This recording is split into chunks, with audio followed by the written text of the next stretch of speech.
Je suis où exactement? Oh, dites-moi que c'est une blague.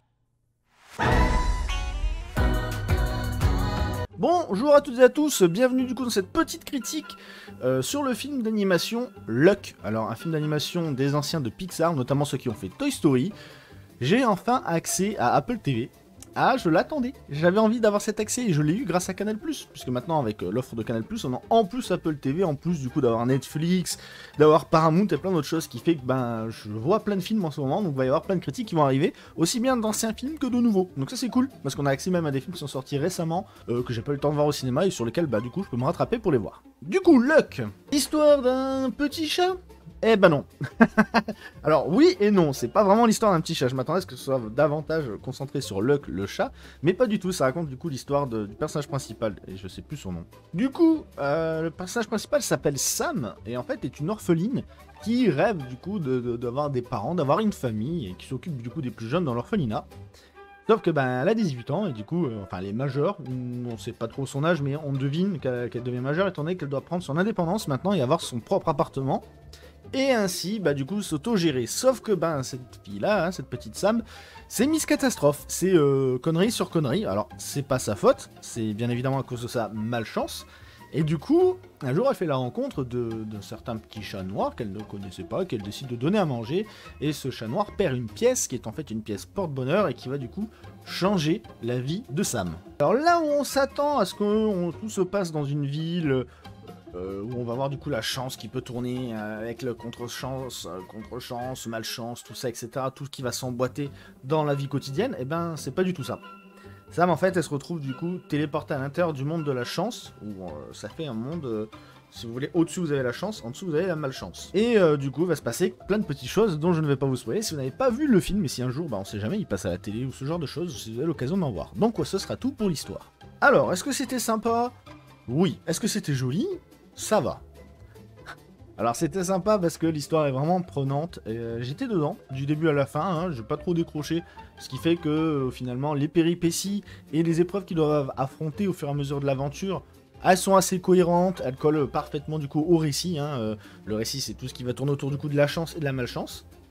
J'ai pas pu m'empêcher à plusieurs reprises de me dire tiens on dirait un peu vice versa avec au-dessus toutes les émotions etc. et en dessous tout ce qui est les émotions négatives qui se détruisent, les souvenirs qu'on oublie etc. Ça m'a fait écho avec pas mal de films dans ce style là, on reconnaît beaucoup du coup la patte de Pixar.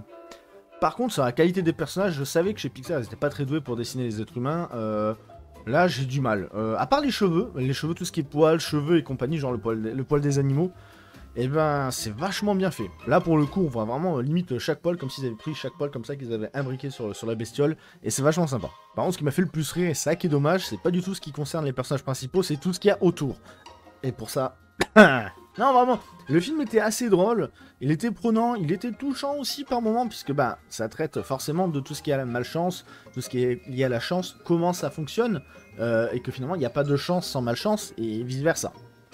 Il y a pas de méchants principaux, il y a pas... À un moment, on se doute qu'un personnage, il était là en mode il va pas être gentil, et finalement, ça se limite vraiment à un film pour enfants, donc c'est pas le gros méchant qui va se mettre à tout détruire, et bien au contraire, c'est plus un méchant qui va être psychologiquement un peu atteint, et qui vit très vite, va dire ah ben j'étais un peu trop loin, voilà, hein.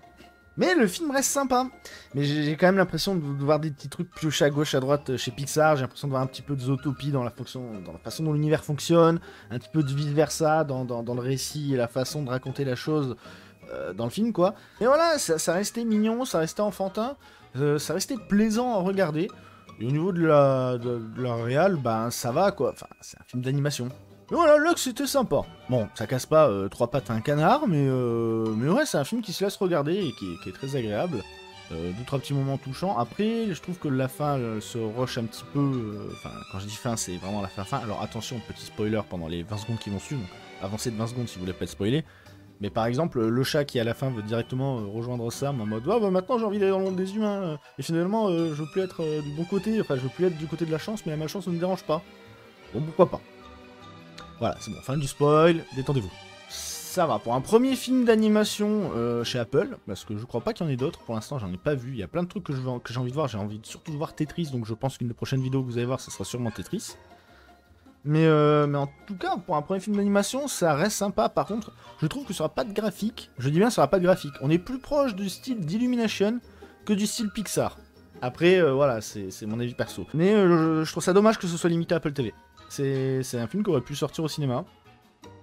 Il aurait peut-être pas eu un énorme succès, mais pourquoi pas. Après, un chat, ça vend. Ça vend beaucoup. Les chats, c'est quand même le symbole d'internet, le truc mignon, donc forcément, on voit un chat, on a envie de voir, on a envie de cliquer. Moi, c'est surtout pour ça que je vais voir le film. Je me suis dit, oh, un truc sur la chance, la malchance, un chat noir en plus, ok. Donc ça justifie le fait de la malchance, pourquoi pas. Mais justement, j'ai beaucoup plus apprécié la surface, enfin, bah non, du coup, le dessous. Tout ce qui est côté malchance dans l'univers, qui est exploité très vite fait, mais suffisamment pour comprendre les enjeux, le récit et tout ce qui s'ensuit. Du peu qu'on en voit de la malchance, j'étais en mode, mais ça a l'air sympa en vrai, le côté malchance, ça a l'air plus cohérent, plus compréhensible, etc.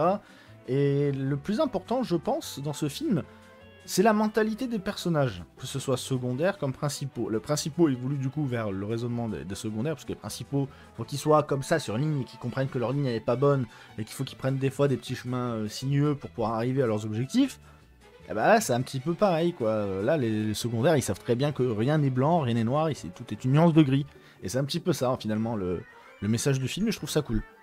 En fait, c'est un petit peu le message du film de tous les films Pixar, bah voilà, pourquoi je compare à Vice Versa. Il n'y a pas de joie, il n'y a pas de tristesse, non, enfin un mélange des deux pour aussi bien ressentir la joie que la tristesse. C'est-à-dire, si on est heureux, on peut pas savoir ce qui est triste, et si on est tout le temps triste, on a besoin de l'un pour avoir l'autre. Donc voilà. Sur ce, bah écoutez, moi je vous laisse pour une prochaine critique, on se retrouve du coup très bientôt. Bah ce sera sûrement Tetris, je pense que ce sera Tetris, ou peut-être un autre film, il y a plein de films que j'ai enregistrés qu'il faut que je monte, et comme vous voyez, bah, on est sur ce cadre-là, avec le micro comme ça, et je pense qu'on va rester sur ce type de format. C'est beaucoup plus simple pour moi que de sortir à chaque fois la tiraille, bien me placer, etc. Là, je veux juste à me poser, je veux parler ouvertement, je dis tout ce que je pense du film par rapport aux notes que j'ai prises, et de ce dont je me souviens, parce que je l'ai vu hier soir, donc ça va, pour le coup. Je ferai pas de critique si ça fait plus de 48 heures que j'ai vu le film, parce qu'après, j'oublie des choses. Donc on va rester sur ce format-là, sauf pour les grosses émissions qui viendront, je pense, prochainement, parce que j'ai quelques idées d'émissions. Allez, sur ce, je vous dis à très bientôt, je vous fais des gros bisous, je vous dis du coup, bah à très bientôt, comme je viens de le dire. Allez, salut à tous, c'est une catastrophe des fois, moi.